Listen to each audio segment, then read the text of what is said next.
I chose to watch all of the game last night as the Packers improved to 6-8, keeping their playoff hopes alive. I think it's going to come down to, in the NFC, Packers hosting the Lions Week 18 for a potential wild card berth, maybe the 7th seed, and Titans-Jaguars AFC South Championship. I just have a feeling that's the way it's tracking. There's going to be plenty of teams not playing for anything, may even be locked in going into the last week of the season in their spot on the playoff tree. But I'm just starting to get that sense that that's where we're going. I've had that sense Lions-Packers for a little while now. Yeah. That the Packers are going to wake up. The Lions already have, and it's going to come down to that game. I just don't, that would be a great final game to the season. I just doubt that it's going to be clear that outcome definitely will be winning you're in, losing you're out. But maybe it will be. Maybe it will be. Lambeau Field, January 8th, Lions-Packers would be a hell of a finish to the season, all due respect to the Titans and the Jaguars. Well, yeah, but I mean, the point is that we got a lot of meat left on the bone. I mean, we got 3 games here where the Giants, their schedule is certainly not easy, with Philadelphia, your Vikings, and then the Indianapolis Colts, who have shown to be a pain in the butt, at least at the very least. Washington, okay, Cowboys, 49ers, Cleveland Browns. I mean, they could easily lose all 4 of those games if they don't watch out. Now, they might get lucky and get the Cowboys in Week 18 there where they're not playing for anything and they just rest up for the wild card game. But I think still that's the great thing about right now. Yeah, Detroit's got the easiest schedule. And then, yeah, the Packers are still alive. They got a tough one here coming up in Miami next week that'll be a real test if they can get over that. But, yeah, they are still alive, and they give you a little hope from the way they played last night. It was a pretty clean game for the most part, and I think you kind of said it right. It was boring, and they controlled it really throughout, other than a few mistakes that kind of let the Rams have some second life. So this should be an exciting, final 3 weeks as far as how this all turns out.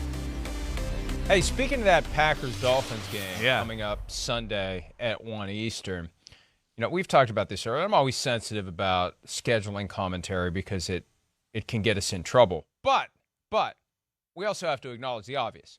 2 of the 3 games on Christmas are not nearly as good as we thought they were going to be when they pulled the sheet off the schedule back in early May. That's what happens when you lock in games in Week 16. Yeah. By Week 16, things have happened. And teams that we thought were bad are good, and teams that we thought were good are bad, and that's just the way it goes. So I don't know why they don't do the thing they did this past weekend where they select which games get called out of the weekend and put on the extra day. Like they picked the 3 games that were all pretty good, even though the Browns-Ravens wasn't nearly as exciting as the other 2. It was still pretty good football game. It was, right. They could do that in the future, or if you're going to have 3 games set for Christmas Day, don't set a time for any of them. Because why not Packers-Dolphins primetime? That's the best game of the day. Right. Why not be able to shuffle them around? So as they program for Christmas more, I think they're going to learn from experience that there's a better way to do it. And, it's not that same tradition. Lions always the early morning game. Cowboys always I don't the want that to afternoon change, game. right. On Thanksgiving. But on Christmas, I think you just say these are the 3 Christmas games, and we'll get back to you as to whether it starts at 1 o'clock, 4:30, or 8:15 Eastern. We'll let you know. Like that. We'll let you know 2 weeks in advance. But my only thing, Mike, with that, and I'm with you, is just that because I was thinking about this the other day a little. I came up with a conversation with a guy I was having, and I guess, would you worry about the NFL? I mean, Christmas plans, right? I guess that's where it'd be a little dicey. People are, not sure. If you're scheduled to go to a game, I don't know. That's all I'm trying to say. Personal lives might get in the way here. That's the only thing that came up to my brain there. They're going to flex games from Sunday to Monday next year, so I don't think they care. And also potentially a game from Monday back to Sunday, so they don't really care about that. They care about the TV audience. Right. I mean, let's call it what it is. Yeah, that's right. You bought your ticket. You've already bought your ticket. Sorry, you want to sell it on the secondary market, and we'll get a piece of that too. Go ahead. Can't make it to the game. Oops, stinks for you. Yeah. But we'll get our percentage as you use the official NFL ticket reseller. It really is amazing to me that when I was a kid, it was like the seediest thing you could be was a ticket scalper. And now the NFL is right in the middle of scalping tickets, just like gambling. Yeah. Oh, what's that over there? Oh, don't they go in there and they place money on football games, and it's a crime. And now it's not. And we're going to take our piece of the pie as well. All right, before we get ourselves in any more trouble, it's Christmas week, though. Is anybody really going to fire us Christmas week? This is the week that we could just go hog wild if we want to. They'll fire us next week, but at least not this week. I don't know. I don't want to test that this week. Let's wait till some other time. All right, here's Aaron Rodgers on the reality that the Green Bay Packers late season, as I expected all along, would wake up and get themselves into the playoff conversation. Here he is from after last night's win.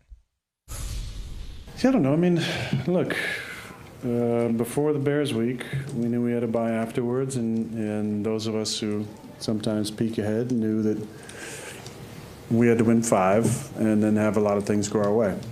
So we won 2, and just about everything we've needed to happen has gone our way. Just about, right? So things are looking up. Things are looking up there, Johnny Gloom and Doom, all black after the game. I don't know. I guess that's good luck now. It's every game. But he was wearing all black when they stunk, so I don't know. I don't know either. I you know me, I'm a guy. I really want to know what message he's trying to send. It's Christmas week, for crying out loud. If he's in all black for his post-game press conference after the game on Sunday, then I don't know what I'm going to do. Well, I think he's like, but I'll do something. He's obviously cooler than you and me, and he's into the. I understand it. You know me, Mike. I'm an all blue, all black, all gray kind of guy. It makes life simple. You know, and you start to get used to it. You start to go, hey, I kind of look good in just the all black look, and he's flying with it. I don't know. He also, I think, thinks he's like the lead guitarist for a huge band too. I do think that. I think he's made that transformation in the last 3 years. So this is part of his look. I mean, when he goes off the field and they win, he does this, right? And he's like a rocker. So I guess that's kind of like his alter ego. That's kind of how I picture it. It helped him last night to have some help around him. Yeah. The running backs got it going. A.J. Dillon had a couple of touchdowns, 36 rushing yards, 35 receiving yards. He exited for a concussion evaluation late in the game. Aaron Jones had 90 yards rushing, 36 yards receiving, and a touchdown. That's the kind of thing they need. The defense was better. The offense, more versatile. They had a spark to them. They were alive. Yeah. The Packers we're used to seeing in prime time. Yeah, the Packers that make us say, where the hell were you all year? Yeah, sure. That's right. I mean, I think that's the thing you look at, and if you're going to just take like a positive aspect for the Green Bay Packers and down the stretch here is like hope and potential. Those are the words that kind of came to my mind as I was sitting there watching the game. Yeah, they still got hope to maybe get in the playoffs here if things fall and shake out the right way, which they are to this point. But, yeah, the potential, we saw the run game kind of be dominant, control the game. The backs got involved in the pass game as well. Rodgers, for the most part, other than that throw on the second drive, was pretty efficient. And then I think we also saw, the potential of what they could be with those two receivers. I know Christian Watson didn't have the best night and messed the audible up at the end of the night of the game, at the end of the game there, but you see how he's got 3 rockets up his butt, and then Romeo Doubs being in the conversation again, and then both being back on the field. And even the numbers for Rodgers last night, 22 completions, 230 yards. Those are better as far as like yards per completion. It wasn't as dink and dunk as we've seen. And I think when you look at all that, you start to go, Mike, to your point and some of the things you said, maybe they can get the mojo going here and be a little bit of a scare as we get down the stretch. Because the offense, it did look close last night and sometimes, and very efficient and definitely a little more explosive. I'm telling you, if you're the Minnesota Vikings and you lock into the 2 seed, you do not want the Packers or the Lions coming to town in the wild card round. And I think you'd want the Packers less than the Lions just because Rodgers will be less rattled by being at U.S. Bank Stadium, especially since there'll be a lot of Packers fans there for the game. Right. But they're hitting their groove, and it doesn't matter. All that other stuff doesn't matter. It's just get in. And, Chris, remember, I said before the season, maybe the best thing for the Packers is to not be the 1 seed, to be a low seed, so when they get to the postseason, they play with more freedom. We weren't supposed to be here. We're on house money. We're on borrowed time. Let's just go cut it loose, like they did 12 years ago when they entered the postseason as the 6th seed. Won in Philadelphia, barely. Beat the crap out of the number 1 seed Atlanta Falcons on a Saturday night, and then beat the Bears in the NFC Championship to go to the Super Bowl and win it. They get paralyzed by what it means to be the 1 seed and everything you have to lose after you've had that special season. We've seen it time and again. There's just something about the culture of the team with Aaron Rodgers at quarterback where they feel like they've got so much to lose, they don't cut it loose. Now you got nothing to lose. You're in playoff mode already. Go out, cut it loose, get in, and keep it going that way because you weren't supposed to be there anyway. I'm telling you, they're dangerous. Between them and the Bucs, and the Bucs are probably still going to get in, even if they're 6-11. They're probably going to get in because none of those other teams want to take it. You get Tom Brady in playoff mode with we weren't supposed to be here, and everybody hates us now. Everybody's sick of us, and let's just go out and kick some ass. And you get Aaron Rodgers in that mode. Gets very interesting for the NFC field because you're going to have some inexperienced quarterbacks, at least as it relates to these high-pressure games, and yeah, they're two battle-tested Purdy. teams. I mean, think about it. First ballot Hall of Fame Purdy, quarterbacks. Yeah. Jalen Hurts. Right. Dak Prescott. Kirk Cousins. Yeah. That's the competition. And maybe Daniel Jones or Taylor Heineke or Carson Wentz. Who knows at this point? We'll talk about that later. Think about that. If Rodgers and Brady get together for a little ayahuasca at some point, the day after the season ends and just have a little chat and they start pulling up like the stats or the football cards or the bios of the other 5 quarterbacks in the NFC field, they're going to laugh their asses off. I mean, what gives you confidence more than saying we're going up against this? Now, obviously, Brock Purdy just took it to Tom Brady. I hear you 49ers fans, but you're talking about single elimination. It changes. So no, anyway, your point's I'm real. fascinated by what those two teams could do because we've written them off, we've thrown them aside, and they're still there. I get that. I guess where I would just throw. I mean, and you said it. I mean, Tampa's getting in, and they're. You're right. I don't know. They might not win a game the rest of the year. They're still going to get in here. I mean, it's pretty unbelievable.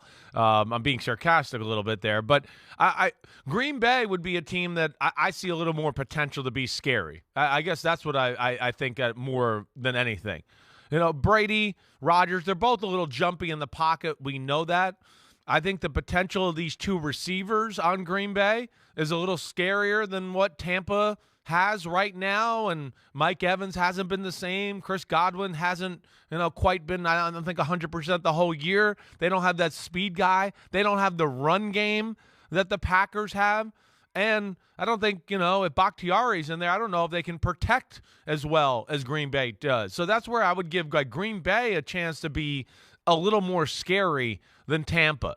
Green Bay at least has had moments in playing of, consistency and looking okay and managing the game, and they just couldn't make plays to win games and do stuff like that. I guess I feel a little differently about them. Where Tampa, we've seen moments of disaster from them this year, where you just go, this is unbelievable. But I do think your point's real here, and Green Bay, I do see it a little. I do, and then I would watch out. I think this week will be the ultimate test, of course, because they're running into a team here that's clearly more talented than them, explosive. And as much as we're talking about this potential of Green Bay and the offense and all that, Mike, I think the thing that scares me more than anything is really their defense. I know defensively it wasn't bad last night, but come on, nobody's writing home about the Rams and what they do. I worry about Green Bay's just lack of playmakers and the way everybody's moved the ball on them throughout the year. They're I think the thing I question maybe down the stretch here as we go.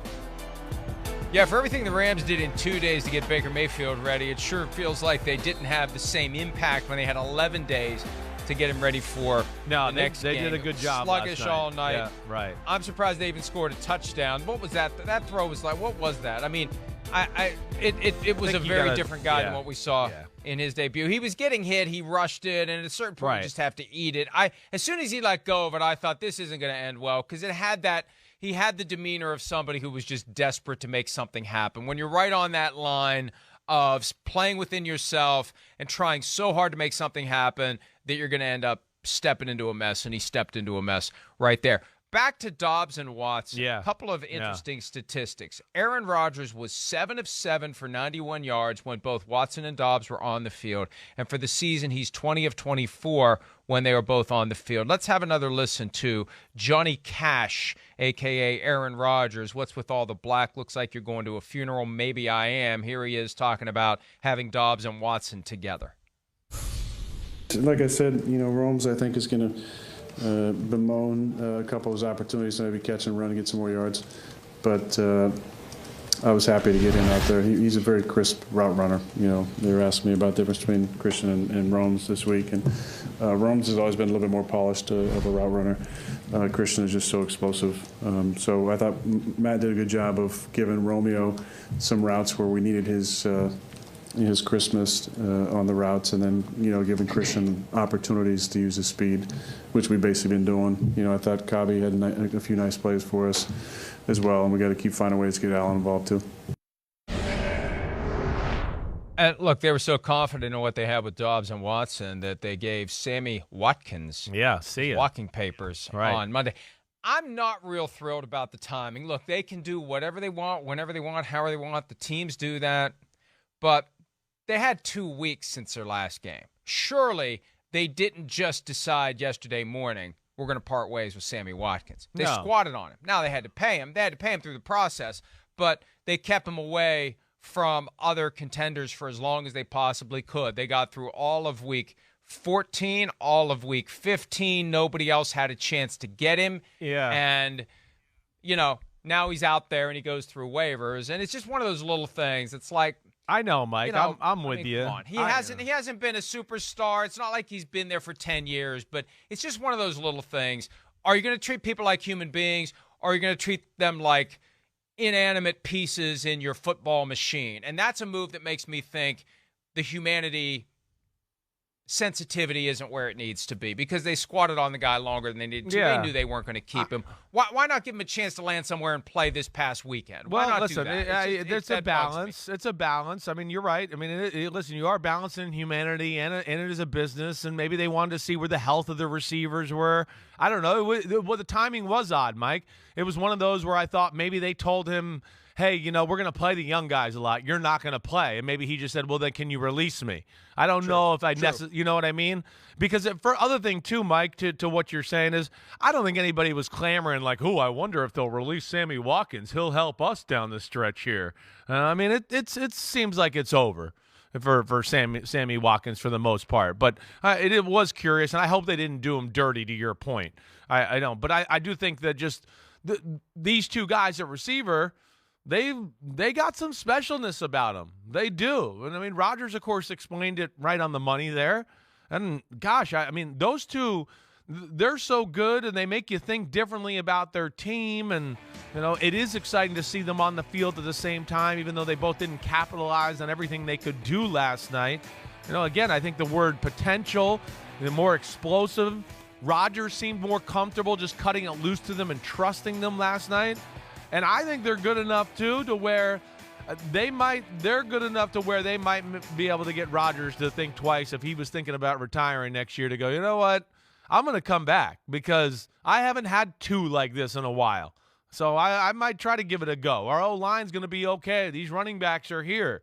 They are that kind of guy, and we'll see if they can grow. They're going to have to really do some growing this week, as we talked. I mean, it's Miami.